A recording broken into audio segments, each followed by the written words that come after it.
Hello, and thanks for watching. This time I'm going to take you on my initial walk around. What we have here is a common situation, and drivers trying to turn around and drops trailer in a ditch. This one's not too bad. Uh, it is, however, bad enough that the front of the trailer is down on the drive tires. With this particular unit, however, it only has one drive axle, that being the forward axle. The rear axle is nothing but a tag axle with no drive gears at all. It also has super singles, and as you see here, has spun down in the dirt and gravel.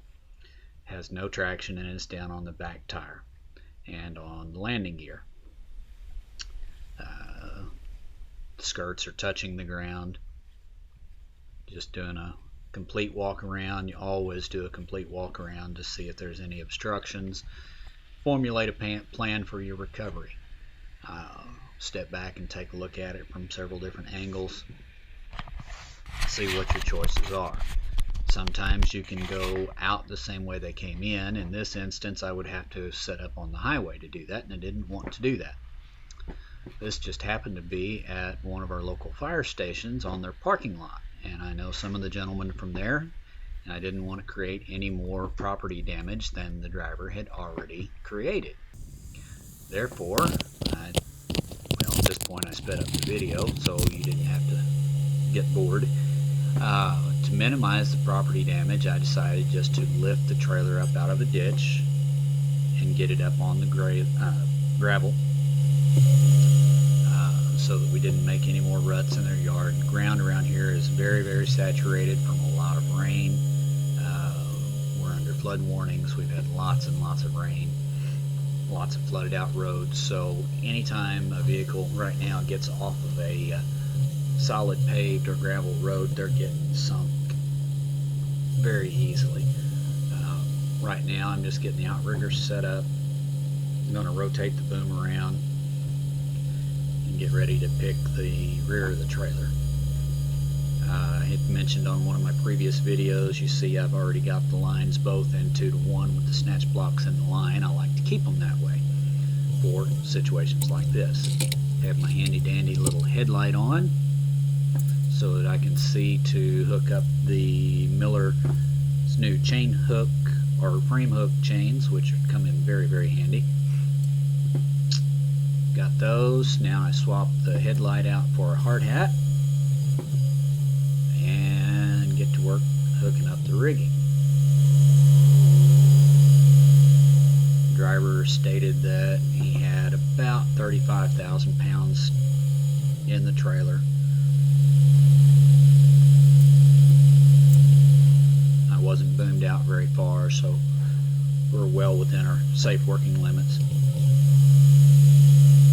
Stepping back and eyeballing it, getting ready to do the initial lift, level it out a little bit, and pick it up and bring it in.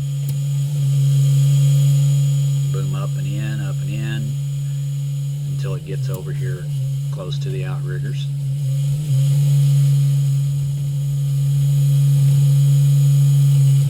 And set her down. That's about as far as we want to go there. What you can't see is there's also overhead wires. I could have taken the trailer around further, but would have risked contact with the overhead wires. I also could have repositioned and brought the trailer out further, but didn't see any need to do so. Right now the tractor still cannot move on his own because, as you saw in the earlier part of the video, he had spun down. And as I said, it is, even though it's a tandem axle trailer, it is only a front drive axle. The rear is just a tag, which makes them almost useless when they get off of any paved surface. Getting ready to pull the unit backwards here, so with the boom rotated out, I've got one line down to my outrigger to help stabilize and create the counterforce against the boom, so we're not pulling against the rotating gears on the boom. Make sure the driver has everything, all the brakes released, which he hadn't at that point, so we go up and make sure that he gets that done.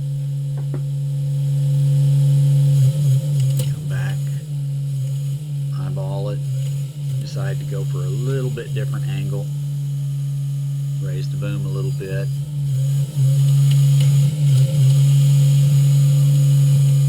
Pull it back out of the ruts that he's made so that he has a good clean shot whenever I get unhooked and stowed and out of his way. Go up and talk to the driver, make sure that he thinks he can get out from where he's at. He does, so I go ahead and tear down all of my rigging, stow everything away,